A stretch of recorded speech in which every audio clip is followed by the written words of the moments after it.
আসসালামু আলাইকুম, আমি সিনথিয়া কুন্দ।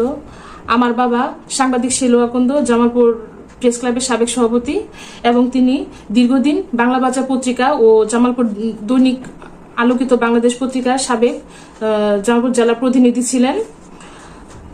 18 ডিসেম্বর 2019 সাংবাদিক নির্যাতনের সাক্ষী হওয়ায় সন্ত্রাসী আমার বাবার উপর হামলা করে দুপা ভেঙে গুড়িয়ে দেয়। তখন থেকে আমার বাবা পঙ্গুত্বের যন্ত্রণা নিয়ে মানবেতর জীবনযাপন করছিলেন এবং পঙ্গু হসপিটালে তিনি দীর্ঘ বছর চিকিৎসাধীন ছিলেন। 18 ডিসেম্বর 2024 দীর্ঘদিন অসুস্থ থেকে আমার বাবা মৃত্যুবরণ করেন এবং আমরা ইতিম হয়ে যাই। এমত অবস্থায় সন্ত্রাসীদের ইন্ধনে আমার বসত ভিটা জমি বেদখলের পায়তারা করছে ভূমিদস্যু স্থানীয় চিহ্নিত সন্ত্রাসী সুলাইমান গং বারবার সন্ত্রাসী নিয়ে এসে জমি বেদখলের চেষ্টা করলে আমি 999 কল দিয়ে পুলিশের সহযোগিতায় তাদের প্রতিহত করতে সক্ষম হই।